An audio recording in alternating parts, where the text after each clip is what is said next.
Isang estatwa ni Buddha na dinadala, tinatakpan ng pulang tela. Nakakita na ba kayo ng ganito sa daan? Ayon sa sabi-sabi, para raw ito maiwasan na masapian ng masasamang espiritu. At saka, kailangan daw talagang paghiwalayin ang ulo at katawan ng Buddha kapag ibinibiyahe. Kahit gaano pa karami ang truck na gamitin, kailangan silang sabay-sabay na umalis. Sabay-sabay ring dumating. Kahit nga sa pagpunta sa banyo, kailangan pa ring sabay-sabay. Ang huminto at umalis ng hindi sabay ay itinuturing na malas. Nakakapangilabot nga kapag pinag-uusapan. Mayroon akong isang kaibigan na nagtatrabaho sa trucking. Kamakailan lang, tumanggap siya ng trabahong maghatid ng ulo ng Buddha. Malinaw naman na naihatid niya ng ligtas ang ulo ng Buddha. Pero pagbalik niya, lagi na siyang binabangungot. Hindi bumababa ang mataas niyang lagnat. Parang may mali na sa buong kalagayan niya. Nang isugod namin siya sa ospital, nalalabuan na ang isip niya dahil sa lagnat. Nakakatakot sa sobrang init ng mga kamay niya. At mahigpit na mahigpit ang hawak sa akin, ayaw akong bitawan. Paulit-ulit niyang sinasabi, Jangge, Jangge, ninakaw ang ulo ng Buddha. Nawawala ang ulo ng Buddha. Sa tabi niya, umiiyak ang asawa at ina ni Xiaogang. Pero kahit anong sabihin namin, iginiit pa rin ni Xiaogang na nawawala ang ulo ng Buddha. Nakikita ang isang taong dati malakas ay nag-aagaw buhay na. Labis akong naaawa sa kanya. Pamaling ako sa boss niya sa tabi at sinabi, nasaan ang ulo ng Buddha ngayon? Ako na ang maghahatid sa biyaheng ito. Matalik ko ring kaibigan ng boss ni Xiaogang. Nang marinig niyang payag akong kunin ang trabaho, agad siyang nakahinga ng maluwag. Jangge, mabuti na lang at pumayag ka. Sagot ko na ang gasolina sa biyaheng ito. Lahat ng kikitain ay sayo na. Narinig ito ng asawa ni Xiaogang, at hinailan niya ako sa pasilyo ng ospital. Pag-ulong siyang nagsalita sa akin. Jangge, kakaiba ang sakit ni Xiaogang. Noong umalis sila, malinaw na magkasama ang ulo at katawan ng Buddha. Pero sa huli, siya lang mag-isa ang nakarating. Biglang bumigat ang dibdib ko. Sa pagkakaalam ko, hindi naman mas maikli sa akin ang karanasan ni Xiaogang sa pagbiyahe. Paanong hindi niya alam ang mga patakaran sa pagbiyahe ng imahe? Para sa mga ganitong klaseng imahe na hiwa-hiwalay ang parte, kahit ilang truck pa ang gamitin, kailangan sabay-sabay umalis, at sabay-sabay ding dumating. Nakaset na ng maaga ang oras niyan. Kahit sa pag-curl ng mga driver, dapat sabay-sabay sila. Bawal na may maiiwan o mauuna. Noong una, nang tawagan ako ng boss ni Xiaogang na si Li Jiangwoo. At sabihin ang ulo lang ng Buddha ang naihatid. At hindi pa dumarating ang katawan. Nagtaka na talaga ako. Akala ko pa nga ay espesyal na hiling iyon ng templo. Sabi sa akin ng asawa ni Xiaogang habang pinupunasan ang kanyang mga luha. Nung gabing umuwi si Xiaogang, kakaiba na siya. Tinanong ko siya kung anong problema, sabi niya. Nakasagi raw siya ng sasakyan sa daan. Nagkagasgas daw ang unahan ng truck. Pero hindi naman daw malala, kaya pinagpahinga ko na lang siya kaagad. Pero kung ano-ano na ang pinagsasasabi niya. 2 araw na siyang dinala rito sa ospital. Pero hanggang ngayon ay hindi pa rin matukoy ang sakit niya. Sa tingin ko, yung trabahong maghatid ng katawan ng Buddha, wala nang gustong tumanggap ngayon. Agad ko siyang pinakalma at sinabi, huwag ka munang mag-alala, kahit maraming patakaran sa pagbiyahe ng imahe. Itinuturing pa rin itong trabahong may dalang biyaya. Pagkarinig nito, tumango ang asawa ni Xiaogang. At namula na rin ang gilid ng mga mata niya. Paglabas ko mula sa ospital, pumunta kami ni Li Jiangwoo sa kanyang kumpanya ng transportasyon. Habang nasa biyahe, saka lang niya inamin sa akin ang lahat. Ang kasama raw ni Xiaogang sa pagbiyahe ng imahe ay kamag-anak ko pala mula sa aming probinsya. Si Lin Tian ang pangalan. 6 na buwan pa lang nag-aaral yung bata, pero atet na atet ng bumiyahe para kumita. Nakita ko kasing maikli lang ang biyahe. Malaki ang komisyon, at kasama pa si Xiaogang. Kaya hindi na ako nagdalawang isip. Pinayagan ko na siyang sumama. Sino ba namang mag-aakala na magloloko siya sa kalagitnaan ng biyahe? Tumawag para humingi ng dagdag bayad. Nakainom ako noong oras na iyon. At mainit din ang ulo ko. Kaya sa telepono pa lang, minura-mura ko na siya. Abay bigla ba namang bumalik ang loko at ibinalik ang rebulto ng Buddha. Ang pinakabawal sa paghahatid ng Buddha ay ang pagbalik sa pinanggalingan. Kahit ang mga truck na pabalik sa syudad ay dapat walang laman. Paano pa kaya kung katawan lang ng Buddha ang ibinalik niya? Nang maalala ni Li Jiangwoo ang mga ito, para siyang biglang nahimasmasan sa takot. Malayo na rin ang narating ng truck ni Xiaogang.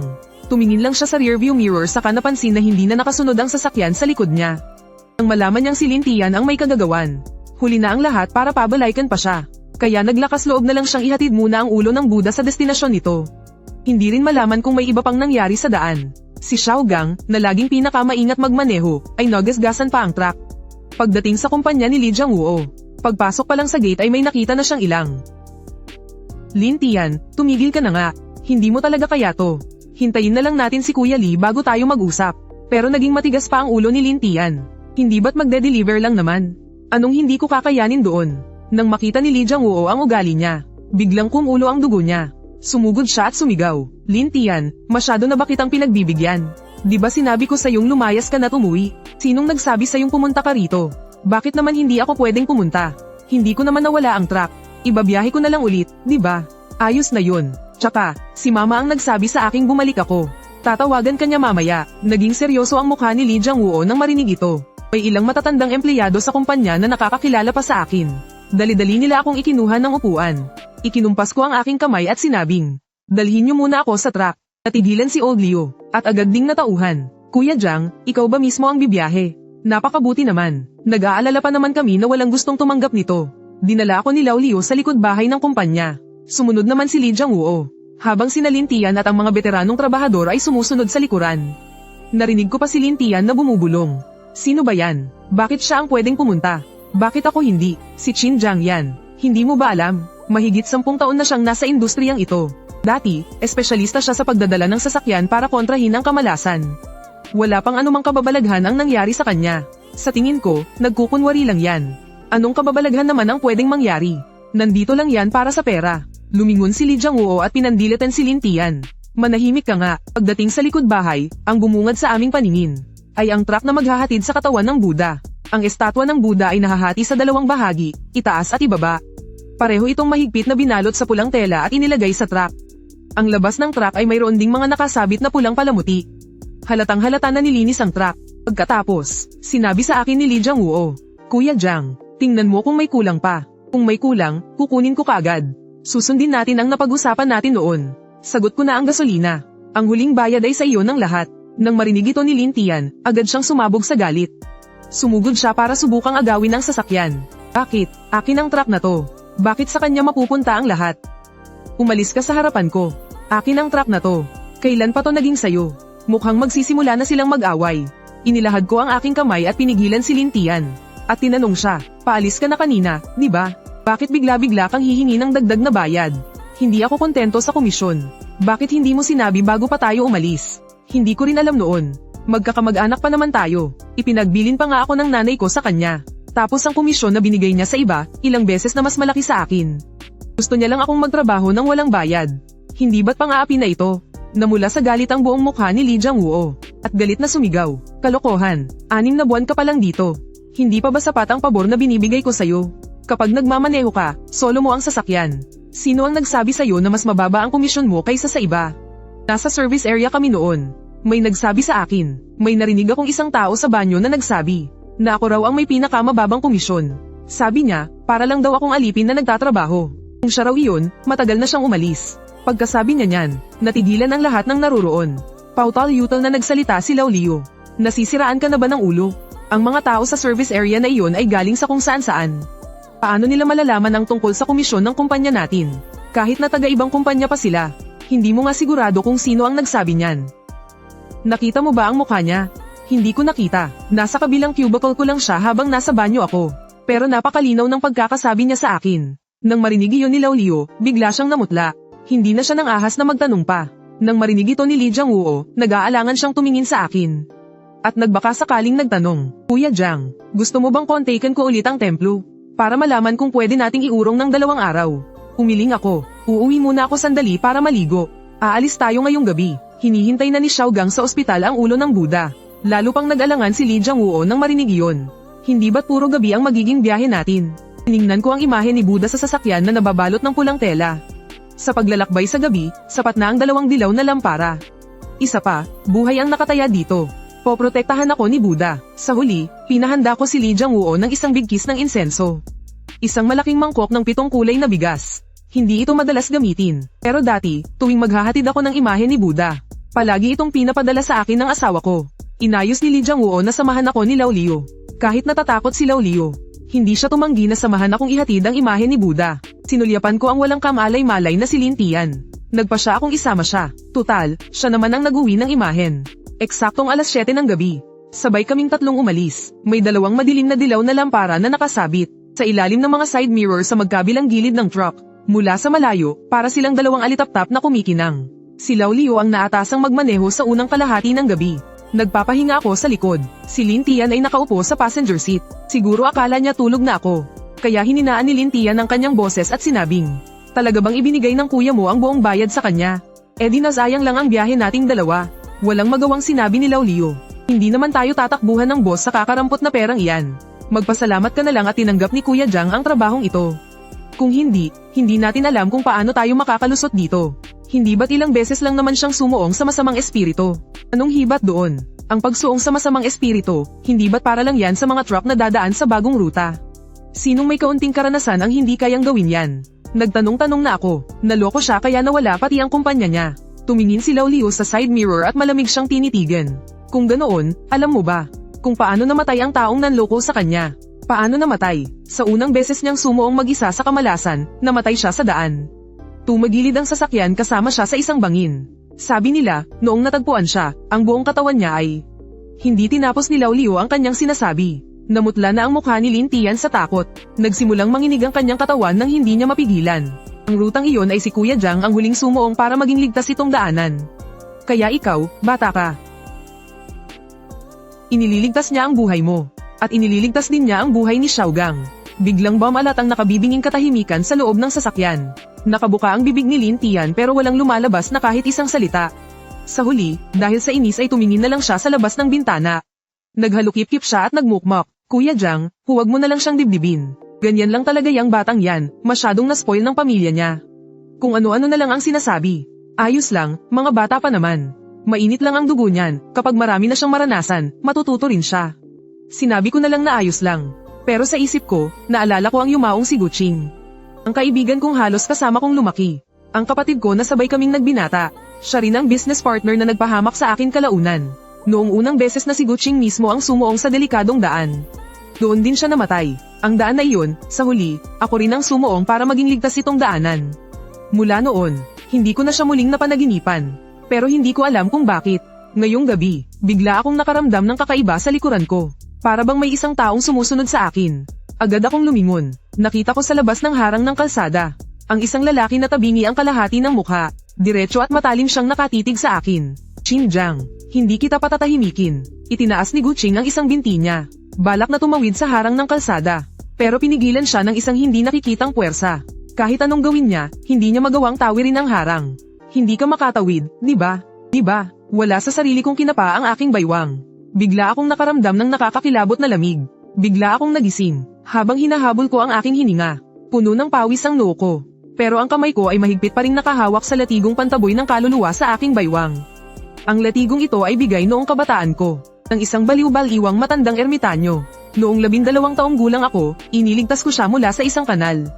May mukha kang mandirigma, pero may puso kang maawin. Sa buhay na ito, nakatadhana kang magtrabaho para sa mga buhay at patay. Noong mga panahong iyon, hindi ko iyon pinansin. Sa edad na 18, umalis ako ng bahay para magmaneho ng malalaking truck. Pero sa huli, nangyari nga ang kanyang hula. Gamit ang truck, nilalabanan ng kamalasan. Gamit ang latigo, tinataboy ang kasamaan. Mahigit 30 na ako, at umaasa pa rin sa ganitong trabaho para makabayad ng mga utang. Pero sa bagay, nabigla kong mapanaginipan si Guching. Iyon ay medyo ikinagulat ko. Halos kalahating taon na siyang patay. Habang ako'y tulala, biglang tumingin sa akin si Laulio na nasa tabi ko na may kaba at sinabing, Kuya Jang, gising ka na pala. Ayos ka lang ba? Bago pa ako makasagot sa kanya. Nanginginig ang boses ni Laulio habang nakaturo sa labas ng bintana. Kuya Jang, bilisan mo, tingnan mo. Bakit ang daming pumapara ng sasakyan ngayong gabi? Nang marinig ko ang sinabi ni Laulio, agad kong idinikit ang ulo ko sa bintana para tumingin sa labas. Sa madilim na kalsada, bawat mga 10 metro ay may nakatayong isang maitim na anino. Hindi sila pumapara ng maliliit na sasakyan o bus. Tanging itong truck lang natin ang pinupuntirya nila. Dahan-dahan lang nilang itinaas ang kanilang kamay kapag malapit na kami. Huwag mo silang pansinin, at huwag kang hihinto. Magmaneho ka lang ng maayos hanggang makarating tayo sa service area. Mahigpit na hinawakan ni Laulio ang manibela gamit ang 2 kamay. Walang tigil ang pagpatak ng malalaking butil ng malamig na pawis mula sa kanyang noo. Paus ang boses niya nang sumagot sa akin. Sige, naiintindihan ko. Sa sandaling iyon, nagising din si Lin Tian na nasa passenger seat. Inaantok pa siyang sumilip sa bintana. At agad na napasigaw sa gulat. Nako, bakit ang daming tao? Nagpe-performance art ba sila sa gilid ng daan sa ganitong oras ng gabi? Mayroon bang sikat na tourist spot dito sa malapit?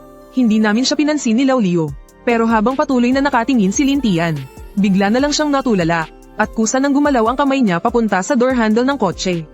Biglang yumanig ang soul weapon whip sa baywang ko. Nakita ko na si Lintian. Ay bahagyang binuksan ang pinto ng sasakyan. Sumigaw ako ng malakas. Dumamba ako mula sa likuran papunta sa harap. Malakas kong hinayla si Lintian pabalik. Muling nagsara ang pinto ng sasakyan. Si Leo, dahil sa biglaang pangyayari, ay napakabig ng manibela sa gulat. Biglang gumiwang sa isang tabi ang truck. Hawakan mo ng maayos ang manibela. Gusto mo bang samahan sila? Si Lintian, na hinayla ko papunta sa likod, ay para bang naging ibang tao sa mga sandaling ito. Naninigas na lumingon ang kanyang leeg. Nakatitig ng diretso sa akin ang kanyang dalawang mata. Pasakayin mo sila, umungol si Lintian, at inabot ang kamay para sakalin ako. Pinigilan ko siya ng mahigpit gamit ang isang kamay. Kinuha ang soul whip gamit ang isa pa. Magising ka, hinampos ko ng latigo ang kamay niya. Para bang nakuryente ang buong katawan ni Lintian.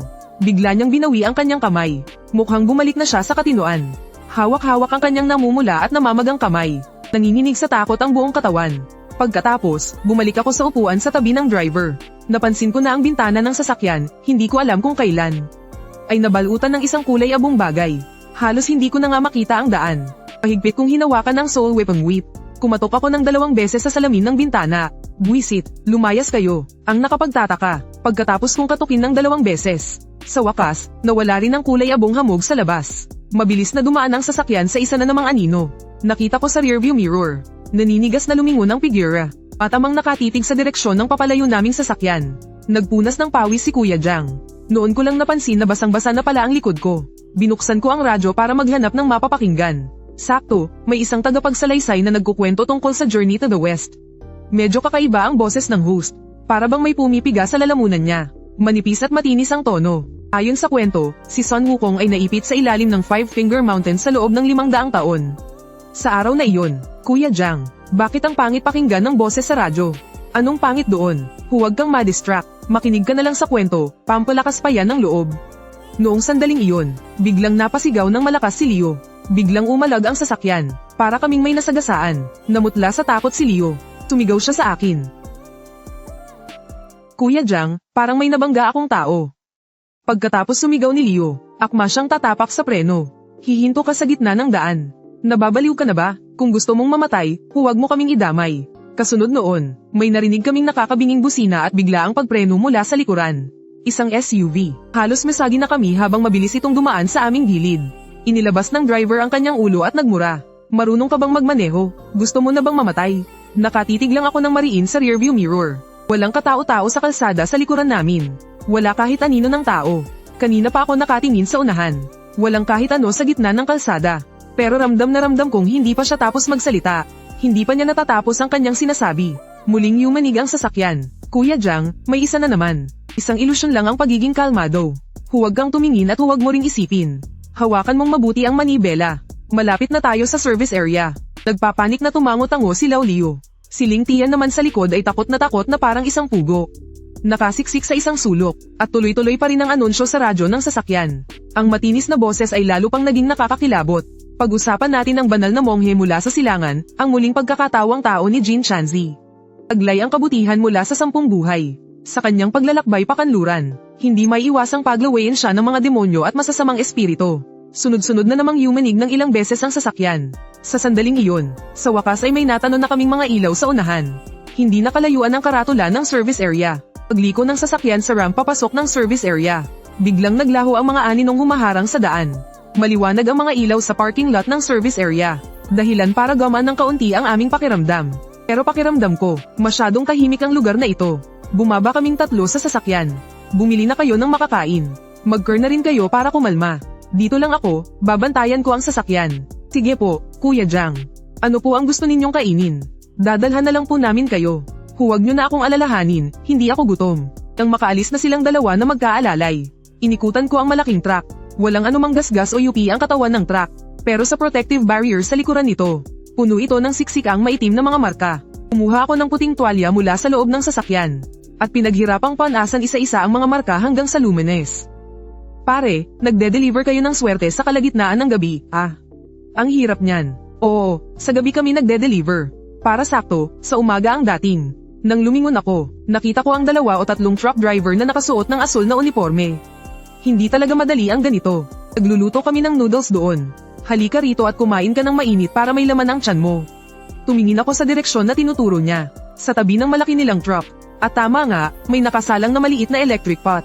Huwag na, huwag na. Salamat, mga kuya. Bumili na rin kasi ang mga kasama namin sa sasakyan. Habang sinasabi ko iyon, bigla namang lumabas si Leo mula sa likod ng truck na iyon. May hawak pa siyang isang malaking mangkok. Kinakawayan ako. Pre, sarado na pala lahat ng kainan dito. Dito na lang ako kakain sandali. Halika ka na rin. Ang babait ng mga kapatid dito. Kanina lang, halos mawalan na ng kaluluwa sa takot si Leo. Paanong sa isang iglap lang ay naging kasando niya na agad ang mga ito? At saka, bakit naman magsasara ang mga tindahan sa service area? Oo nga, kapatid, hindi madali para sa ating lahat ang nasa biyahe. Tadhana na rin na nagkita tayo. Halika, sumabay ka na sa amin kumain. Tumingin ako sa direksyon ni Leo. Kahit nakangiti ang mga trabahador na kasama niya, ang kanilang mga mata ay diretso at matalim na nakatitig sa akin. Tama nga ang hinala ko, may mali sa lugar na ito. Huwag na po talaga, kayo na lang po ang kumain. Hindi po ako gutom, kailangan kong bantayan ang sasakyan. Pagkasabi ko nyo na ito malikod na ako at nagpatuloy sa pagpunas ng sasakyan. Ngunit ang mga titig sa aking likuran ay parang mga pakong tumutusok sa aking likod. Hindi ako mapakali sa buong katawan ko. Nang muli akong lumingon, ang mga trabahador ay kumikilos na para bang walang nangyari. Nakaakbayan silang bumalik upang kumain ng noodles. Pagkatapos kong magpunas ng sasakyan, umupo ako sa estribo sa tapat ng pinto at nagsindi ng sigarilyo. Tahimik akong nag-isip, sa buong service area, maliban sa amin at sa truck sa tapat. Wala nang iba pa, at ang convenience store at restaurant sa malayo ay pawang madilim na madilim. Hindi talaga mukhang bukas. Umalis si Lintian kasama si Mang Leo. Bakit hanggang ngayon ay hindi pa sila bumabalik? Habang iniisip ko iyon, may biglang sumulpot na isang anino mula sa damuhan sa tabi. Gumugulong at gumagapang ito hanggang sa paanan ko. Kuya Jang, bilis, umalis na tayo. May mali dito, nawawala si Tio Leo. Hindi ba't nandoon lang kumakain ng noodles si Mang Leo? Hindi siya yon. Hindi siya yon. Pumunta ako sa banyo kanina. Nalaman kong walang ilaw doon. Marumi at sira-sira, parang 10 taon ng abandonado. Sa sobrang takot ko, tumakbo agad ako palabas. Pero hindi ko na mahanap si Tio Leo. Hindi ko rin mahanap ang daan pabalik, kung hindi ko lang nakita mula sa malayo ang 2 lampara sa sasakyan. Naligaw na siguro ako sa loob at hindi na nakalabas. Kuya Jang, hindi ito yung service area na nadaanan ko dati. Pagkarinig ko noon ay agad kong tinakpan ang bibig niya. Sinenyasan ko siyang tumingin sa kabilang direksyon. Puntahan mo si Mang Leo at pauwiin mo na. Sabihin mo alis na tayo. Kung ayaw niyang sumunod, kaladkarin mo siya pabalik. Naiintindihan mo ba? Nanghina ang mga tuhod ni Lintian sa takot dahil sa eksenang nasa harap niya.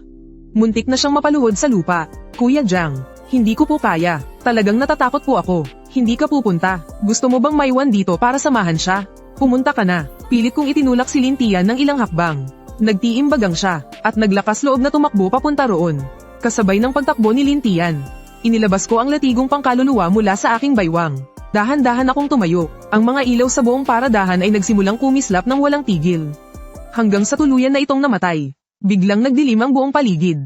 Nagmamadaling tumakbo si Lintian papunta kay Tio Leo. Hinablat niya ang kwelyo nito at kinaladkad pabalik. Sinamantala ko rin ang pagkakataon para mabilis na makasakay sa sasakyan. Kasabay ng pagpatay ng ilaw, pinaandar ko ang sasakyan. Tumatakbong pabalik si Lintian habang sumisigaw at kinaladkad si Tio Leo. Nagkukumahog na umakyat si Lintian. Nang isasara na sana niya ang pinto ng sasakyan, may isa na namang sumigaw sa gulat. Kuya Jang, ayaw sumara. May nakabara. Paglingon ko, nakita ko ang isang mapatla at manas na kamay. Mahigpit na nakakapit sa hambo ng pinto ng sasakyan. Hayaan nyo na yan. Pumunta kayong dalawa sa likod. Buksan nyo ang pinto. Hindi pa ako nakakasakay. Bilisan nyo, buksan nyo ang pinto. Nang marinig ang boses na yun, nanindig ang balahibo ni Lintian. Nagmatigas siya. Binuhat si Tio Leo at pilit na isiniksik silang dalawa sa likurang upuan. Nakahanap ako ng tiyempo, at buong lakas na hinampas ang kamay na iyon. Saka ko isinara ang pinto. Kumapit kayo. Inapakan ko ng todo ang silinyador. Humarurot ang sasakyan na parang bala. Nang makalayo-layo na kami, saka ko lang napansin na hindi pala ito isang service area, kundi isang malaking paradahan na abandonado na nang hindi ko alam kung ilang taon. Sa lugar kung saan kami huminto kanina, malinaw na nakasulat ang pansamantalang imbakan ng mga naaksidenteng sasakyan. Agad kong ini-U-turn ang sasakyan at bumalik sa highway. Biglang nagsimulang mangisay ng malakas si Tio Leo sa likod. Para siyang masusuka, pero walang lumalabas. At kitang-kita ang mabilis na pangingitim ng mukha niya. Lintian, may alak ba sa kotse mo? Meron. Naaalala ko, meron. Bilisan mo, hanapin mo at ipainom mo sa Tio Leo mo. Maghanap ka rin ng supot para doon siya sa muka.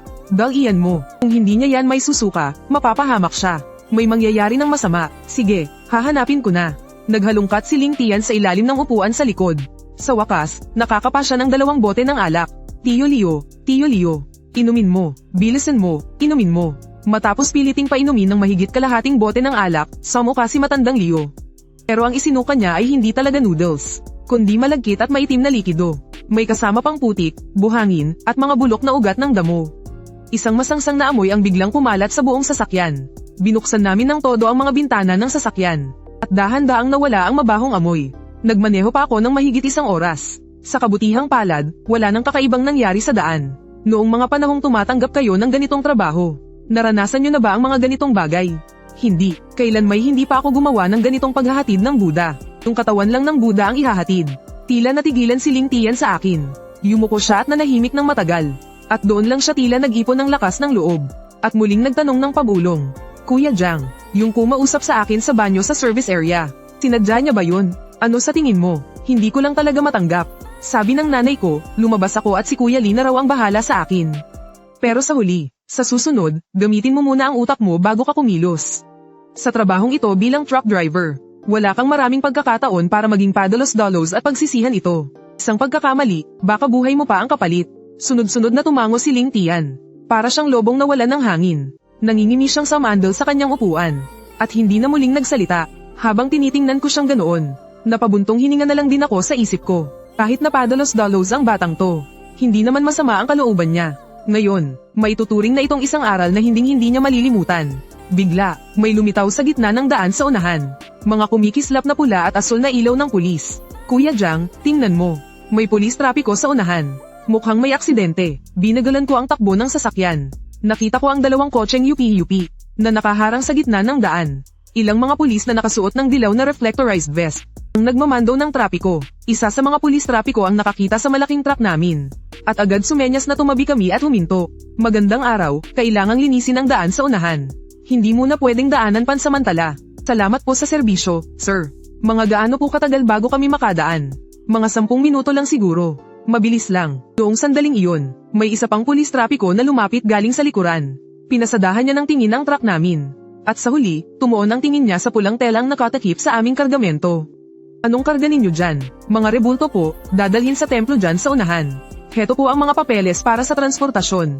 Iniabot ko sa kanya ang mga papeles. Pero sinulyapan lang ng pulis ang mga ito. At umikot siya papunta sa likod ng truck. Gagawa kami ng routine inspection. Pakiusap, bumaba kayo ng sasakyan para sa inspection. Kahit medyo nagtaka ako, pero normal lang naman ang mga random checks sa daan. Tumango ako, at akmang bubuksan ko na ang pinto para bumaba. Pero eksaktong paghawak ko sa door handle, automatiko akong sumilip sa rearview mirror.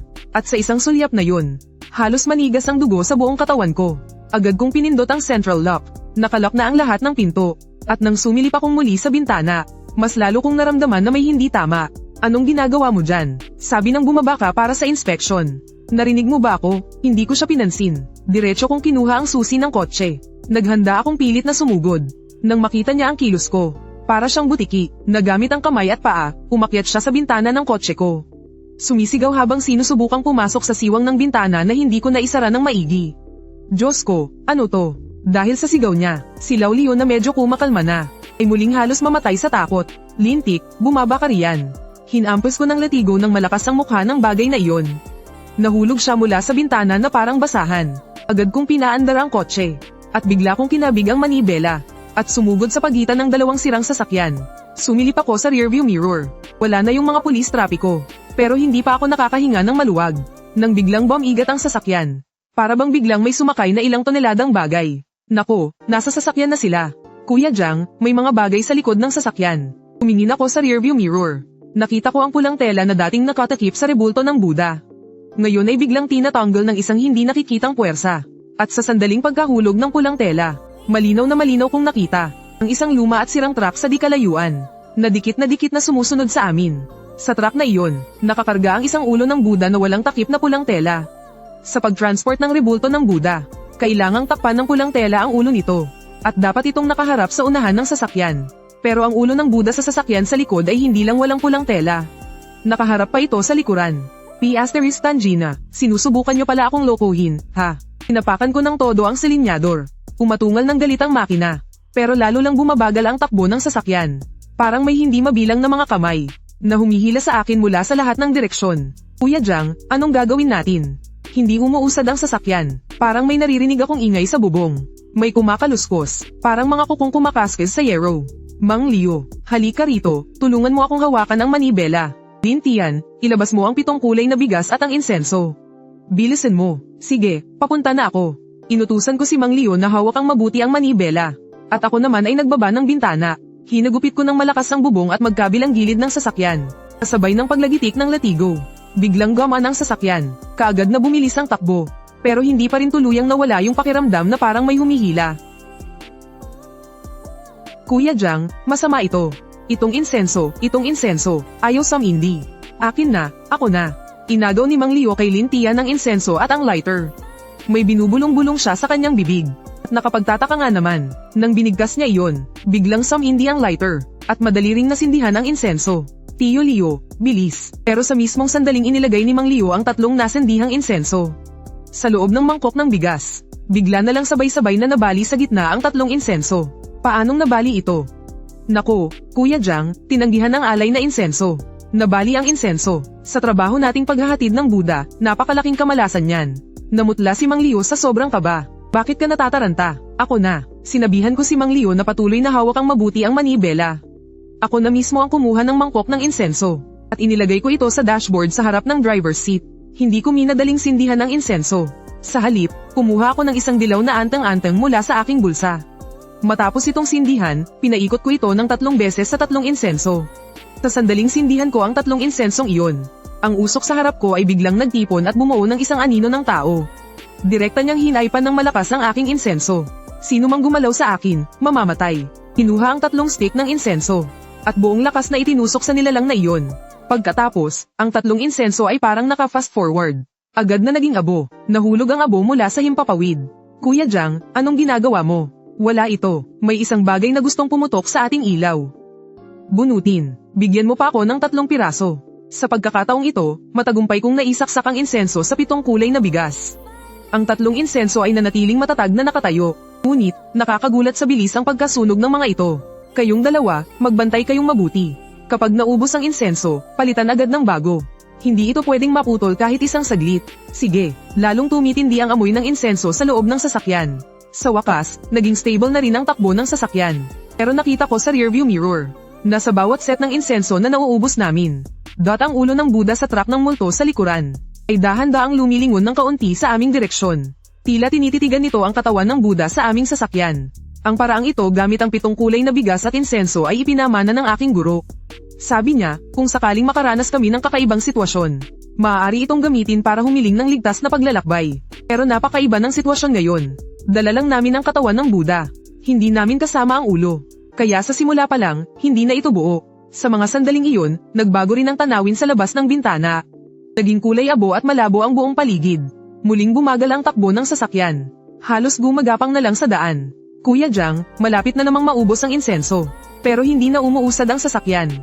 Kapit lang, inuksan ko ulit ang bintana. Gusto kong ilabas ang aking katawan at muling gamitin ang latigo. Pero noong sandaling inilabas ko ang latigong pangkaluluwa, biglang nanigas ang buong braso ko. At hindi ko na ito maigalaw. Kuya Jang, naubos na ang insenso. Naputol na. Natataranta siya. Idagdag pa ang malakas na pag-alog ng sasakyan. Maraming bigkis ng insenso ang nalaglag sa sahig. Kung hindi nabali, naduraj naman sa pagkakatapak. Sumulyap ako sa rearview mirror. Kaunti na lang at tuluyan ng lilinggan ng ulo ng Buddha. At hindi na rin tayo kalayuan sa templo. Itataya ko na ang lahat. Nang maisip ko iyon, kinilabutan ako. Kinagat ko ng mariin ang dulo ng aking dila. Pagkatapos, ang dugo mula sa dila ko ay inihalo ko sa aking laway.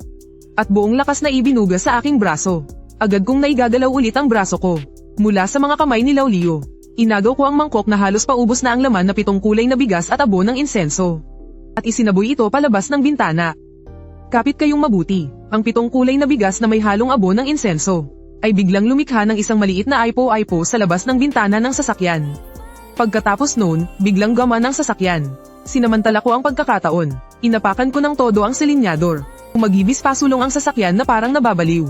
Ang truck na walang tigil sa paghabol sa amin ay tila nabigla sa aming ginawa. At naiwanan namin ito ng malayo-layo. Naiwanan na natin si Jangge. Naiwanan na natin siya. Huwag muna kayong magdiwang. At gaya ng inaasahan, pagkasabi ko pa lang noon, humabaw na naman ang sirang truck na yun. At mas mabilis pa kaysa kanina. Ang bilis na nakuha namin ay tila napigilan na naman. At ang mas nakakatakot pa, Sa gitna ng hamog sa gilid ng kalsada, muling nagpakita ang mga anyo ng mga taong nakasuot ng asul na uniforme. Nakatayo lang sila sa gilid ng daan. Walang emosyong kumakawi sa amin. Nako, hindi ko na makontrol ang manibela. Pakiramdam ko, parang may isang pares ng kamay na hindi nakikita ang umagaw sa manibela. Umikot patagilid ang sasakyan, hindi ko na ito makontrol. At dumiretso ito sa Berendilia sa gilid ng kalsada. Lagot na, Kiyangge, tiyak na katapusan na natin to. Buong higpit kong hinawakan ang manibela. Ginamit ko na ang buong lakas ko. Pero hindi ko pa rin ito mag-alaw kahit kaunti. Noong malapit nang bumangga ang unahan ng sasakyan sa harang, biglang may narinig kaming malakas at malalim na tunog ng kampana mula sa malayo. Agad kong naramdaman na lumuwag ang hawak ko sa kamay. Bumalik na pala ang kontrol ko sa manibela. Bumalik ka. Isang segundo bago bumangga ang sasakyan sa harang, bigla kong kinabig ng todo ang manibela. Mapanganib na huminto ang sasakyan. Wala pang 10 sentimetro ang layo ng unahan ng sasakyan sa harang. Nakaligtas pala kami, pagkatapos ng unang tunog ng kampana. Ang malayong tunog ng kampana ay sunod-sunod na narinig. Walang tigil. Kaming tatlo ay napahandusay sa loob ng sasakyan. Lahat kami ay hingal na hingal. Nang mahimasmasan na kami, ang silangang kalangitan ay nagsisimula ng mamuti sa bukang liwayway. Tumalon ako palabas ng sasakyan. Nakita ko sa kalsada, bukod sa nakakatakot na marka ng preno namin, wala nang ibang naiwan. 6:00 ng umaga, sa wakas, sa sinag ng umaga, ligtas naming naihatid ang imahe ng Buddha sa templo sa bundok. Isang monghe na nagngangalang Master Huimin. Siya mismo ang sumalubong sa amin. Master Huimin, pasensya na po sa tanong. Di ba't karaniwang 6:00 pa po tumutunog ang kampana sa umaga sa templo ninyo? Bakit po napakaaga yata ngayon? Espesyal na tagubilin ito ng aming punong monghe. Sabi niya, nabalitaan daw niya na ang dating driver na naghatid ng ulo ng Buddha ay hindi maganda ang pakiramdam. Kaya't pinatunog niya sa amin ang kampana 1 oras ng mas maaga. Para ipagdasal ang driver na iyon at ang lahat ng naglalakbay sa daan. Nang marinig ko yun, may kakaibang init akong naramdaman sa aking puso. Nagpasalamat ako sa curator para kay Xiaogang at sa mga monghe sa templo. At personal din akong pumunta sa bulwagan ng dasalan. Humarap sa direksyon ng imahe ng Buddha. At magalang na yumukod ng 3 beses. Bago ako umalis, hindi pa rin ako mapalagay. Dahil natatandaan ko na sa huling sandali, yung ulo ng Buddha sa truck, parang hindi ito tuluyang lumingon. Curator, yung ulo ng Buddha na dinala namin. Ay, mali, yung ulo ng Buddha na dinala ni Xiaogang dati. Pakiramdam ko kasi, parang kulang yung sinindihan nating insenso para sa kanya. Labis lang ang iyong pag-aalala. Napagod kayo sa inyong paglalakbay. Ang intensyon nyo mismo ang pinakamakatapatang alay. Ang kalahati ng bagong insenso ay katumbas na ng 1,000. Basta taos puso ang pag-aalay. Sapat na ang insenso. Matapos marinig ang sinabi ni Master Huimin, yung kaba sa dibdib ko, sa wakas ay medyo gamon. Tinanggihan namin ang alok ng pinuno ng templo na makisalo sa kanilang pagkain. At nagsimula na kaming bumalik. Pauwi na kami. Si matandang Leo ay nakahiga sa likod, tulog na tulog. Si Ling Tian naman, matapos ang gabing iyon, ay parang ibang tao na. Mas naging kalmado na siya. Kuya Jiang, matulog ka na. Huwag kang mag-alala, sisiguraduhin kong maayos ang pagmamaneho ko. Sige, gisingin mo na lang ako kung may kailangan ka. Pagod na rin kasi talaga ako. Kaya hindi na ako tumanggi. Noong inaantok na ako at malapit nang makatulog, tumunog ang cellphone ko. Sinagot ko ang tawag. Asawa pala ni Xiaogang ang tumatawag. Sa kabilang linya, hindi niya maitago ang saya at pag-iyak sa boses niya. Kuya Jiang, wala nang lagnat si Xiaogang. Gising na rin siya. Sabi ng doktor, 2 araw pa siyang oobserbahan tapos pwede na siyang umuwi. Mabuti naman kung gising na siya. Basta't ligtas siya, ayos na yun. Pero may kakaiba lang. Wala siyang maalala sa mga nangyari noong hinatid niya ang ulo ng Buddha. Sabi niya, na naginip lang daw siya buong gabi. Lagi raw siyang nagmamaneho sa isang madilim na lugar. At kahit anong gawin niya, hindi siya makaalis. Pagkatapos daw, parang nakaamoy siya ng matapang na insenso. At saka siya nagising. Amoy ng insenso at tunog ng kampana. Nagkatinginan kami ni Lin Tian na siyang nagmamaneho. Pareho naming nakita sa mga mata ng isa't isa ang gulat at pagkakaintindi. Ang mahalaga'y ligtas siya. Huwag na nating masyadong isipin ang ibang mga bagay. Hayaan mo siyang magpahinga ng mabuti. Pagkababa ko ng tawag, tuluyan ng gaman ang loob ko. Mukhang tama nga ang sinabi ni Master Huimin. Talagang tinanggap ang insensong inali natin. Hindi rin nasayang ang pagpunta natin dito. Pero noong handa na sana akong mag-relax para matulog, biglang nagsalita si Lin Tian na nagmamaneho ng may pagtataka. Kuya Jiang, tingnan mo, parang may sumusunod sa likod ng kotse natin. Isang maitim na kumpol. Dahil sa sinabing iyon ni Lin Tian, agad na nawala ang antok ko. Agad akong umayos ng upo, at pinakatitigan ang rearview mirror. Bilisan mo ang takbo, iwanan natin yan. Agad inapakan ni Lin Tian ang silinyador. Bumilis ang takbo ng sasakyan. Pero kahit gaano pa kami kabilis magpatakbo, nananatili lang sa parehong distansya yung itim na anino. Hindi lumalapit, pero hindi rin naman lumalayo. Para bang linta na nakakapit sa amin. Kuya Jang, nakasunod pa rin siya. Anong gagawin natin? Gagamitin ba natin ulit yung latigo? Huwag na, mukhang wala naman siyang masamang intensyon. Nararamdaman ko na kahit sumusunod sa atin ang itim na aninong to. Wala itong ipinaparamdam na kasamaan, hindi tulad ng dati. Sa mga bagay na may dalang lamig at masamang hangarin. Tahimik lang itong nakasunod, para itong isang tahimik na tagabantay. O kaya'y parang isang batang naliligaw. Posible kayang, mayroon akong hinala, pero hindi ako sigurado. Sinabihan ko si Lintian na panatilihin lang ang normal na takbo. Huwag na lang itong pansinin. Sumunod sa amin ang itim na aninong iyon ng ilang 10 kilometro. Hanggang sa makarating kami sa highway. Saka lang ito lumiko sa susunod na daanan palabas. Tahimik na nawala, at hindi na muling nakita. Hay, sa wakas, nakaalis na rin. Kuya Jang, ano ba talaga yung bagay na yun? Siguro, nagpunta yun para magpasalamat, o baka naman para humingi ng tawad. Hindi naman dapat siya ganoon. Ginamit lang siya ng iba. Ngayong naibalik na sa ayos ang mga banal. Dapat na rin siyang pumunta sa lugar kung saan siya nararapat. Kalahati lang ng sinabi ang naintindihan ni Lintian. Pero marunong siyang makiramdam kaya hindi na siya nagtanong pa. Pagkatapos ng lahat ng pinagdaanan niya, ay intindihan na niya na maraming bagay sa mundo na hindi maipaliwanag ng karaniwang loika. Naging napakakinis ng aming biyahe pabalik. Pagdating sa kumpanya, nakita kami ni Lee Jang-woo na 3 ligtas na nakabalik. Sa sobrang tuwa, halos lumuhad na siya sa harap namin. Wala siyang anumang sinabi. Direktang ibinayad ang lahat ng gastos sa biyahe at ang ipinang akong huling bayad sa aking card. Bukod pa roon, binigyan pa niya si Lao Leo at Lintian ng malaking pulang sobre bilang pasasalamat. Kuya Jang, sa susunod, kung may kailangan ka sa akin, kapatid, isang salita mo lang, darating agad ako. Kinuha ni Lintian ang sobre. Tahimik na lumapit sa akin. Yumuko ng malalim. Kuya Jang, patawad. At salamat sa'yo. Nakita ko ang sinseridad sa mukha ni Lintian. Kaya tinapak ko ang kanyang balikat. Sige na, magsilbi itong aral sa'yo. Sa susunod, magmaneho ka na lang ng maayos, mas mahalaga yan sa lahat. Alam ko na po, Kuya Jang. Magbabago na po ako. Sa wakas, natapos na rin ang lahat. Pagalang akong tumanggi. Kay Lee Jang-woo, model. Ang alok na ilibre kami ng isang malaking handaan. Naghahanda ng umuwi para maligo ng mainit na tubig. At matulog ng mahimbing, pero bago umuwi. Pagdating ko, nakasandal si Xiaogang sa kama habang umiinom ng lugaw na niluto ng asawa niya. Kahit na malaki ang ipinayat niya, pero masigla na siya. Kuya Jang, andito ka na pala. Higa ka lang, huwag kang gumalaw. Magpahinga kang mabuti. Kuya Jang, maupo ka. Salamat talaga sa'yo sa pagkakataong ito. Kuya Jang, nasabi na sa akin lahat ng asawa ko. Hindi ko talaga matandaan kung anong nangyari sa daan. Ang naaalala ko lang, parang palagi akong nananaginip. Sa panaginip ko, maraming taong inaagaw ang sasakyan ko. Hindi ko ito maprotektahan kahit anong gawin ko. Mabuti na lang at dumating ka sa panaginip ko. Ano bang pinagsasasabi mo? Paano naman ako mapupunta sa panaginip mo? Sobrang pagod ka lang talaga. Masyado kang stressed. Siguro nga, pero Kuya Jang, pakiramdam ko talaga hindi ako ang gumawa ng gasgas sa unahan ng sasakyan. Ang natatandaan ko, parang may iniiwasan akong isang bagay. Kaya ako bumangga. Sige na, huwag mo nang isipin ang mga nangyari. Naayos na ang sasakyan. Maayos ka naman. Malaking swerte na yan. Sa susunod, mag-iingat kang mabuti sa pagmamaneho. Naiintindihan ko, Kuya Jang. Nakipagkwentuhan pa ako kay Xiaogang ng sandali. Nang makita kong maayos na talaga siya, naging panatag na ako nang umalis sa ospital. Habang nasa taxi ako pauwi, nakatanggap ako ng isang hindi inaasahang tawag. Lao Leo, anong problema? Di ba sabi ko umuwi ka na at magpahingang mabuti? Kuya Zing, hindi maganda to. Ay nangyari, si Lintian, parang hindi na naman siya maayos. Ipaliwanag mo ng maayos. Anong nangyari? Biglang bumigat ang dibdib ko. Ang antok at pagod ko ay biglang naglaho na parang bula. Leo, huwag kang mataranta. Dahan-dahan lang sa pagsasalita. Anong nangyari kay Lintian? Nasaan kayo ngayon? Nandito kami sa kumpanya. Kanina, inutusan siya ni Kuya Lee na dalhin ang sasakyan para ipacheck. Pero pagbalik niya ng sasakyan, nakita ko siyang mag-isa, na nakaharap sa bakanteng upuan ng pasahero. Nagsasalita siya at tumatawa pa sa paraang nakakakilabot. Sigurado ka ba sa nakita mo? Talagang walang tao sa passenger seat. Siguradong sigurado ako. Ilang beses ko siyang tinawag. Pero hindi siya sumasagot, basta nagsasalita lang siyang mag-isa. Kuya Jang, sa tingin mo, may sumama kayang kung ano sa kanya pabalik? Hindi ba't mukha naman siyang normal noong bumalik siya?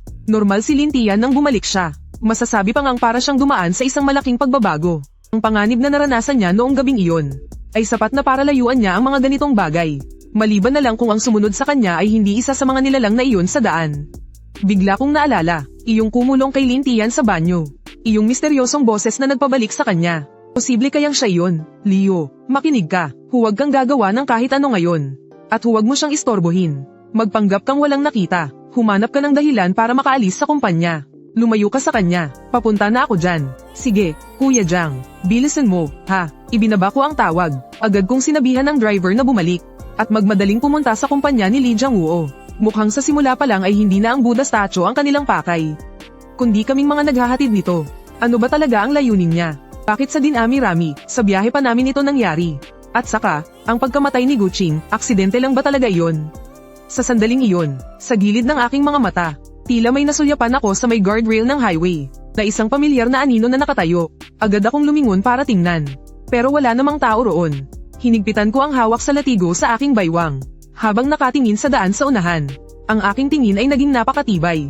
Kahit sino ka man, ako ang harapin mo. Ako, si Chin Jiang, ang bahala. Mabilis na nagtungo ang taxi sa kumpanya ni Lee Jang-woo. Si Lin Tian na kinakausap ang isang bakanteng upuan ng mag-isa. Hindi talaga ito magandang senyales. Mabilis akong nakarating sa kumpanya. Nakita ko sina Lau Liu at Lee Jang-woo, na nagtatago sa pinto ng opisina. Sumisilip-silip, ang kanilang mga mukha ay mas mapatla pa sa papel. Kuya Jang, sa wakas dumating ka na. Tingnan mo, dali. Tumingin ako sa direksyon na kanyang itinuro. Nakita ko si Lin Tian na nakaupo sa driver's seat. Kinakausap ang bakanteng upuan sa tabi niya. At mayroon pang isang napakakatuwang ngiti sa kanyang mukha. Nakita mo na, iyan si Kuya Jang. Ang galing niya, di ba? Pero huwag kang mag-alala, kahit gaano pa siya kagaling. Sa pagkakataong ito, siguradong babagsak siya sa mga kamay natin. Kuya Jang, anong nangyayari sa kanya? Malinaw naman na walang tao sa passenger seat. Diyan lang kayo, huwag kayong gagalaw. Lalapitan ko siya para tingnan. Huminga ako ng malalim, at dahan-daang lumakad papalapit sa truck. Anong pinag-uusapan ninyo? Mukhang ang saya-saya nyo, Nanigas ang katawan ni Lin Tian bago dahan-daang lumingon. Tumingin siya sa akin gamit ang kanyang mga matang walang buhay. At sinabi sa akin, aba, hindi ba't ito ang sikat na si Kuya Chin Jiang? Bakit? Malapit na ba ang anibersaryo ng pagkamatay ni Guching? Nandito ka ba para makipagkwentuhan sa kanya? Paano nalaman ng nilalang na to? Ibig sabihin, alam na niya noon pa na darating ako. Itong si Lin Tian na kinokontrol sa harap ko, ay hindi katulad ng mga nilalang na nakasalubong ko sa daan. Ang target niya, simulat sa pool, ay ako. Ano ka bang klaseng nilalang? Sino ako? Isa akong mabuting tao, no? Ako ang nagpaalala sa kawawang batang yan sa service area, para malaman niya na inaapi siya ng sarili niyang kamag-anak. Ako rin ang gumabay sa kanya para iuwi ang rebulto ni Buddha. Kung hindi, paano ka magkakaroon ng pagkakataon, Chin Jiang? Nadaanan ulit ang kalsadang ito. Puro ka kasinungalingan. Kailan ko siya inapi? Kuya Lee, huwag kang magpaloko. Sinasadya niyang galitin tayo. Malinaw mag-isip ang nilalang na ito. Bawat salita niya ay talagang nakakasakit. Hindi siya isang ordinaryong masamang nilalang. Siguradong may kumokontrol sa kanya. Nagpagod ka ng husto para maibalik ang rebulto ni Buddha. At inakit mo pa akong bumalik sa daan. Ano ba talaga ang gusto mong gawin? Para ba sa rebultong yun? Hindi. Kahit na kayamanan ng bagay na yun. Para sa akin, wala yung kwenta kumpara sa panonood sa'yo, Chin Jiang, na muling mawalan ng pag-asa. Mas masaya yun. Gusto kong maranasan mo rin ang dinanas ni Guching, na unti-unting hinihila pababa sa daan na pinakapinagkakatiwalaan niya. At sa huli, maranasan ang pakiramdam na mabulok sa putik kasama ng sasakyan mo. Sabihin mo, ikaw ba ang may kagagawan sa nangyari kay Guching noon? Hulaan mo. Kung gusto mong malaman ang sagot, hanapin mo ng mag-isa. West Suburb Logistics Park, ang lugar ng huling biyahe ni Guching. Maraming sorpresang naghihintay sa'yo roon. Pagkasabi niyon, biglang nanlambot ang buong katawan ni Lin Tian, na parang basahan. Bumagsak siya sa upuan ng driver, at nawalan ng malay. Agad kong hinayla ang pinto ng kotse para tingnan ang sitwasyon. Pero sa sandaling dumampi ang kamay ko sa door handle.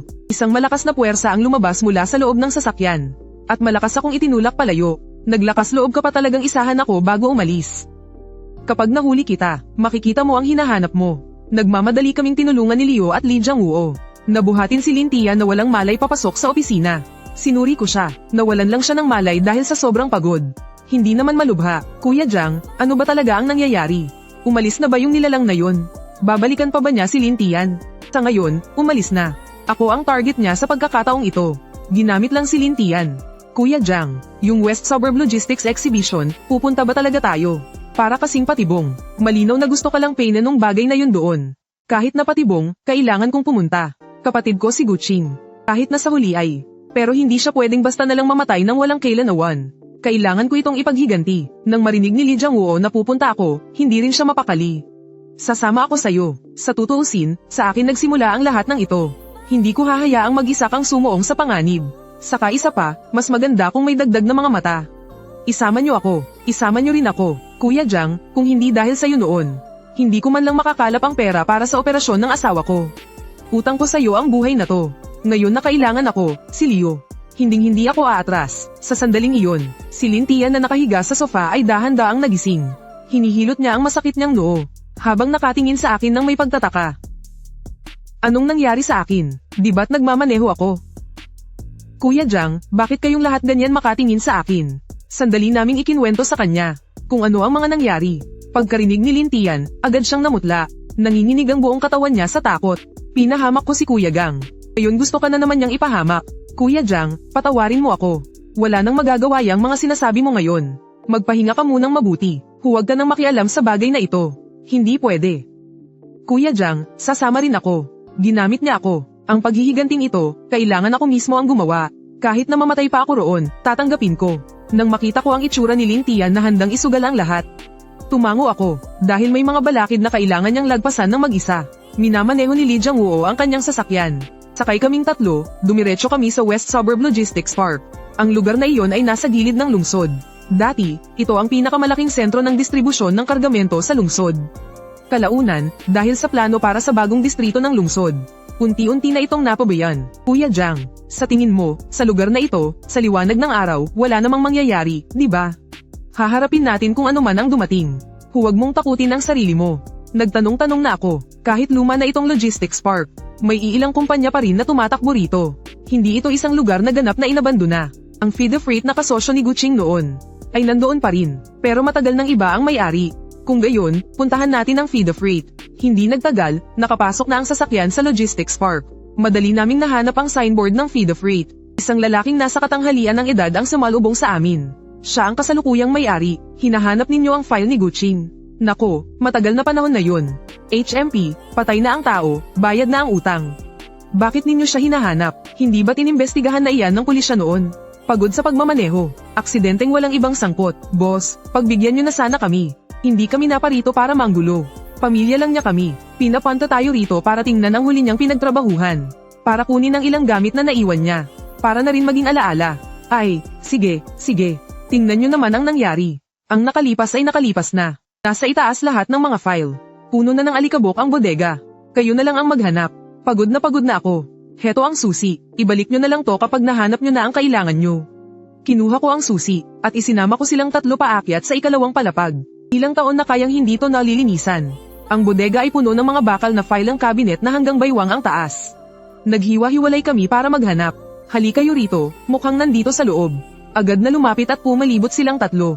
Inilabas ni Lee Jang-woo ang kanyang cellphone, binuksan ang flashlight, at itinutok ito sa loob. Nakita namin sa pinakaloob na may nakasiksik na isang brown paper na file folder. Nakasulat dito sa magulong sulat kamay ang pangalang Guching. Ako na, huwag kayong gagalaw. Dumukot ako ng isang pares ng puting guwantes mula sa aking bulsa at isinuot ito. Dahan-dahan kong hinugot ang file folder. Binuksan ko ito para tingnan. Bukod sa isang information sheet at isang kontrata sa trabaho, mayroon ding isang freight bill. Ito ang huling kargamento ni Guching. Bangin ng Kaluluwa Service Area. Hindi ko pa narinig ang lugar na yan. Ang Bangin ng Kaluluwa ay yung abandonadong paliko-likong daan sa bundok sa kanluran ng syudad. Dati, maraming aksidente doon. Nang magawa ang bagong daan, wala nang gumagamit noon. Kuya Jang, tingnan mo ang pirma ng kliyente. Tinitigan kong mabuti. Nakita ko sa hanay ng kliyente. Ang magarbong pirmang Feng Yuan. At may tatak ng isang kakaibang selyo. Kuya Jang, noong mga panahong iyon, bago kayo magkagalit ni Guching, may isang matangkad at payat na lalaki na palaging naghahanap sa kanya na nagngangalang Feng Yuan. Nang sabihin niya ni Leo, agad na may lumitaw na malabong imahe sa isip ko. Totoo ngang Feng Yuan ang pangalan niya. Nagmamaneho rin siya ng malaking truck. Kakaiba ang mga diskarte niya. May alam siyang mga kakaibang kaalaman. Tanging siya lang ang tumatanggap ng mga espesyal na trabahong hindi tinatanggap ng iba. Ang pagkakahumaling ni Guching sa mga kakaibang bagay ay dahil sa impluensya niya. Posible kayang ang boses na nanukso kay Ling Tian sa banyo ng service area ay kagagawa ni Feng Yuan. Sa sandaling iyon, may nahulog na isang maliit na piraso ng papel mula sa file folder. Pinulot ko ito para tingnan. Sulat kamay ni Guching ang nakasulat dito. Niloko niya ako. Hindi ito para kontrahin ang sumpa. Ito ay pagpapalit ng buhay. Feng Yuan, mamatay ka ng kahindik-hindik. Nang makita namin ang mga salitang pagpapalit ng buhay, lahat kami ay napasinghap sa gulat at takot. Bigla na lang, may narinig kaming malakas na kalabog. Biglang isinara ng malakas na hangin ang pinto ng bodega. Bakit biglang sumara ang pinto? Hindi ko mabuksan. Nakalak ang pinto mula sa labas. Kagagawan na naman ba to ni Feng Yuan? Gusto niya tayong ikulong dito para mamatay. Huwag kayong mataranta. Lumang bodega lang to. Maghanap tayo ng ibang pwedeng labasan. Agad kaming naghiwa-hiwalay para kumilos. Pero ang bodega ay parang isang bakal na lata. Maliban sa malaking pinto na nakalak, mayroon lang isang maliit na bintanang selyado ng mga bakal na rehas. Walang signal ang cellphone. Hindi kami makatawag palabas. At sa sandaling iyon, biglang kumislap na parang nababaliw ang mga ilaw sa bodega. Sa bawat pagpatay sindi ng ilaw, ramdam naming lahat ang mabilis na pagbaba ng temperatura sa paligid. Kasunod nito, isang malamig at nakakakilabot na boses ang narinig mula sa lahat ng dako. Ito ang boses na sumapi kay Lin Tian dati. Xinjiang, nahanap mo na ba ang sorpresa mo? Ang tandang si Guqing. Hanggang sa mamatay siya, ang akala niya ay tinutulungan ko siyang kontrahin ang sumpa at baguhin ang swerte niya. Pero ang hindi niya alam, siya lang ang alay na ibinigay ko para sa daanang ito. Feng Yuan, lumabas ka dyan. At bakit naman ako lalabas? Ang panoorin kayong dahan-daang nawawala ng pag-asa na parang nakakulong sa hawla. Hindi ba't mas masaya yon? Kung hindi ka lang sana nagmalinis at hamarang sa dinadaanan ko noon, HMP. Paano sana mamamatay si Guqing? Ang totoo niyan, ikaw ang pumatay sa kanya. Ano ba talaga ang gusto mong mangyari? Sa dalesdis ng mga kaluluwa, 12:00 ng hating gabi. Mag-isa mong imaneho yung pinakamamahal mong truck. Tahakin mo ang buong daan mula simula hanggang dulo. Kung makakaligtas ka, kalimutan na natin ang lahat ng atraso natin sa isa't isa. Pero kung mamatay ka roon, sakto, samahan mo na si Guqing sa kabilang buhay. Pagkasabi ng mga salitang iyon, nawala na ang boses na iyon. At bumalik na rin sa normal ang mga ilaw sa bodega. Para bang walang nangyari, pero alam naming lahat na naibigay na ang hamon. Si Feng Yuan, gusto niyang tapusin ang lahat sa pagitan namin sa lugar kung saan namatay si Guqing. Sige, tinatanggap ko. Kuya Jiang, nababaliw ka na ba? Halatang halata na isa itong patibong.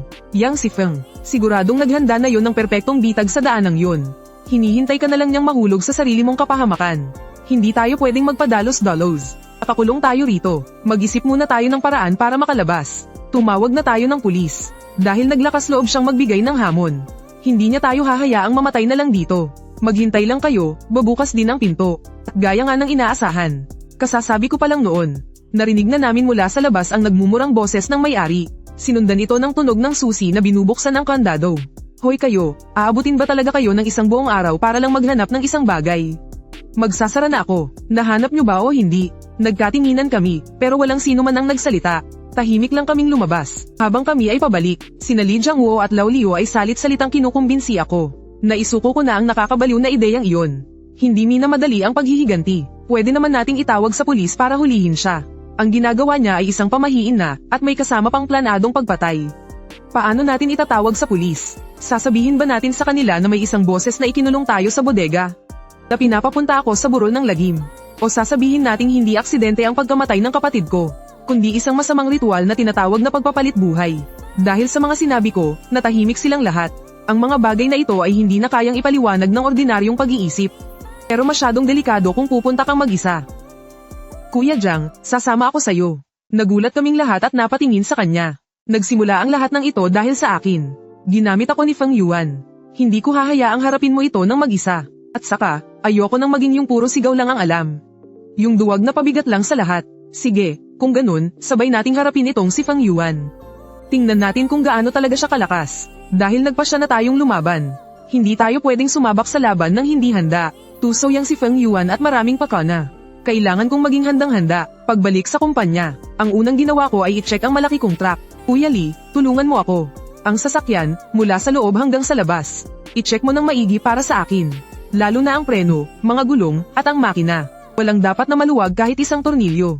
Huwag kang mag-alala, ako mismo ang magbabantay. Sisiguraduhin kong magiging mas maaasahan pa yan kaysa sa bagong sasakyan. Pagkatapos, bamaling naman ako kay Lao Liu. Lao Liu, malawak ang mga koneksyon mo. Tulungan mo akong maghanap ng ilang mga bagay. Una, 2 piraso ng pinakamalaking dilaw at bilog na parol. Yung gawa sa lumang klase ng papel na may langis. Pangalawa, isang bigkis ng pinakamakapal na insenso. Pangatlo, at ang pinakaimportante sa lahat, pumunta ka sa pamilihan ng mga pampalasa at ibili mo ako ng cinnabar, realgar, at damong Maria. Mas marami, mas maganda. Naiintindihan ko, aasikasuhin ko na. Kunin na ang lahat ng makukuha bago dumilim. Naging abala na silang lahat. Sa bakuran, kami na lang ni Lin Tian ang natira. Kahit na mukha siyang determinado. Pero ang mahigpit niyang pagkuyom ng kamao ay, nagpapakita pa rin ng kaba sa kanyang kalooban. Natatakot ka ba? Medyo. Kuya Jiang. Sa tingin mo, malaki ba ang tsansa nating manalo sa pagkakataong ito? Siguro mga 50-50. Ganun ba talaga kalakas yung apelyidong Fang na yun? Ang sinasabi kong 50-50 ay hindi tungkol sa aming dalawa, kundi tungkol sa tao laban sa mga madayang pamamaraan. Sa pagmamaneho sa ganitong larangan, ang inaasahan ay galing, karanasan, at tapang. Iyang si Fang Yuan. Iniisip niyang matatalo niya ako sa pamamagitan lang ng ilang madayang taktika.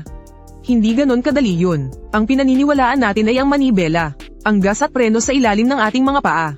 Inapak ko ang balikat ni Lintian.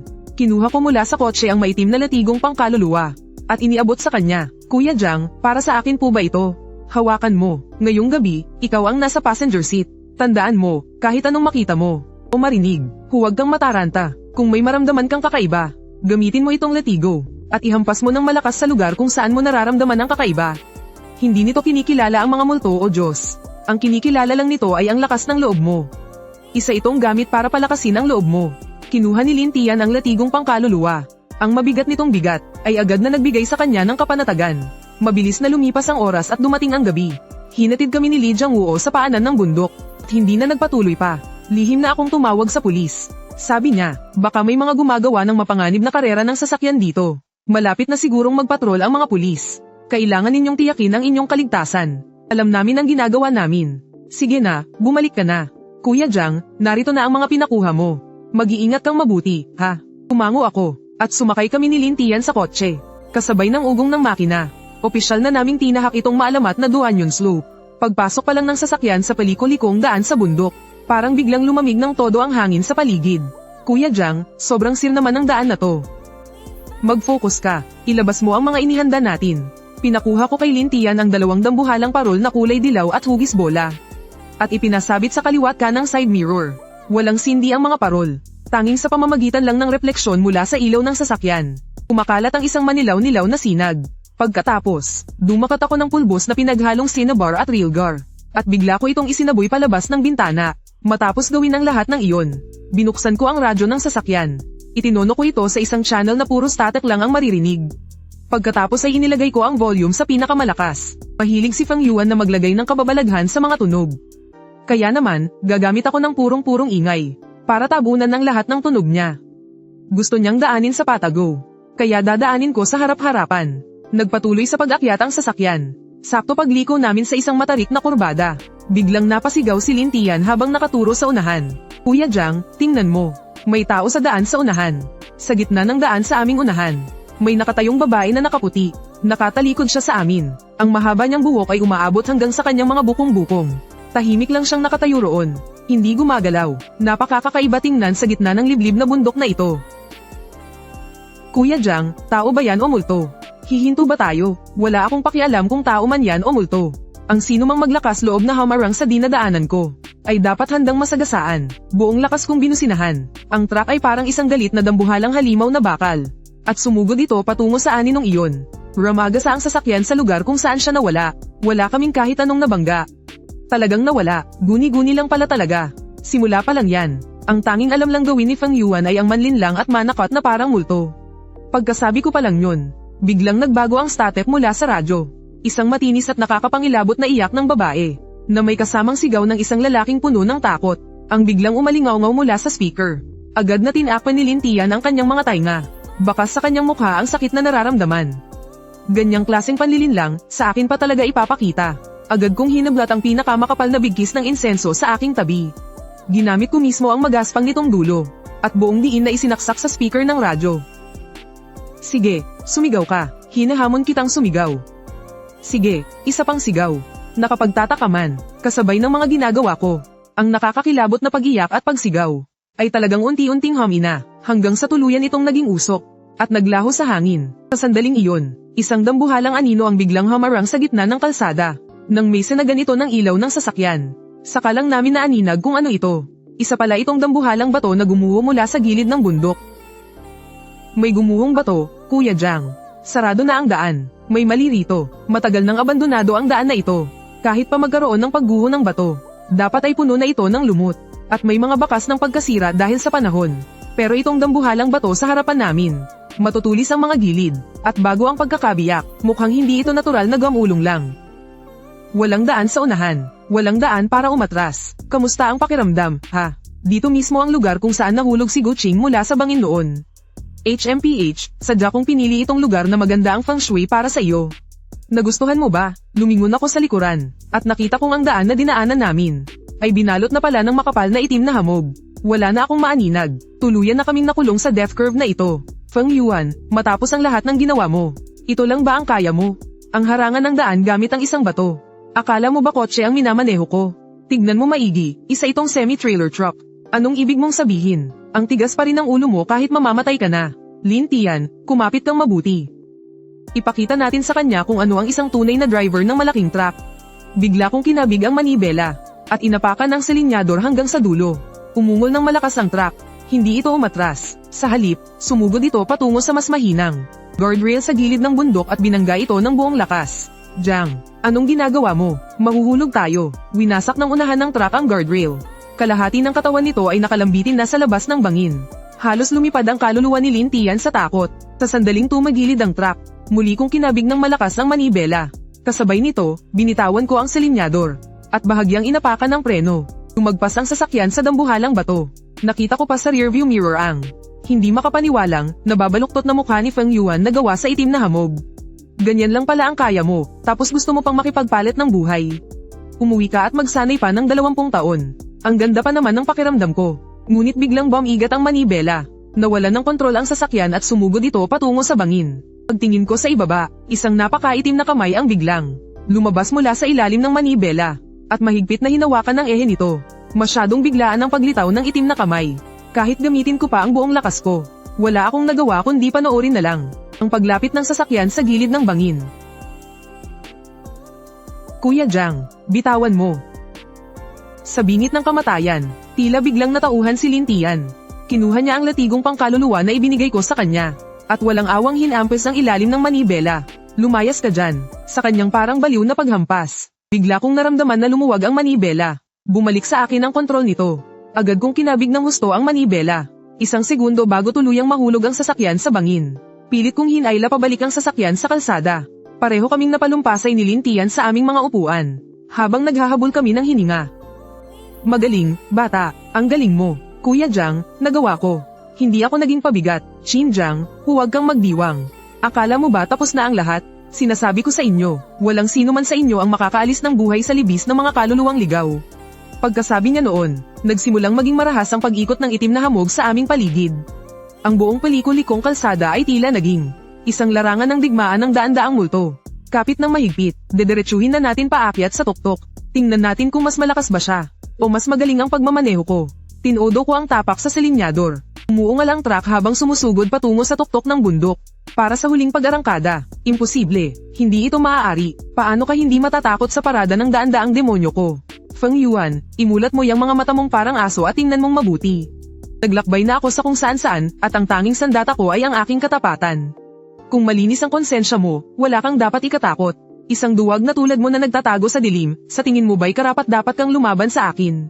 Mabilis na umarangkada ang sasakyan papunta sa patag na lugar sa tuktok ng bundok. Pero sa sandaling pag-akyat namin sa patag na lugar, biglang may lumitaw na ilang nakakasilaw na malalakas na ilaw mula sa harapan. At tinutukan kaming lahat, agad kong inapakan ng preno. Nakita ko ang isang payat at matangkad na lalaki na nakatayo sa gitna ng daan. May hawak siyang isang kakaibang compass. Gulat siyang nakatingin sa amin. Si Feng Yuan nga, halatang hindi rin niya inaasahan na may mga pulis na naghihintay sa kanya sa tuktok ng bundok. Nang makita ni Feng Yuan ang sasakyan ng pulis, tumalikod siya at akmang tatakbo. Huwag kang gumalaw, napapaligiran ka na namin. Agad na pinadapan ng mga pulis si Feng Yuan sa lupa. Lumabas si Li Jianghuo mula sa likod ng isang police car, at kumakawi sa amin. Lahat ng ito ay inayos na niya ng mas maaga pa, sa ilalim ng matibay na ebidensya at ng aming testimonya. Si Feng Yuan, dahil sa kanyang paggamit ng mga pamahiin, nadidirektang naging sanhi ng pagkamatay ni Guqing. At sa paulit-ulit na pananakot, at paglalagay sa panganib ng aming kaligtasan, ay umamin sa lahat ng kanyang kasalanan. Ilang araw ang lumipas, nagkatipon kami sa bakuran para kumain ng hotpot. Si Xiao Gang ay gumaling na rin at nakalabas na ng ospital. Kasama namin siyang nakaupo, si Lin Tian ay naging mas kalmado na. Nagmamayabang siya kay Old Liu tungkol sa kabayanihan niya noong gabing iyon. Naisip ko noon, binigay na sa akin ni Kuya Jiang ang latigo. Maduduwag pa ba ako noon? Kinuha ko yun at pinaghahampas ko na lang sila. Lin Tian, ang galing mo na ngayon, ah. Ha ha ha. Halika, para sa ating pagkakaligtas mula sa kapahamakan. At para sa mas magandang kinabukasan. Hi, ha ha ha.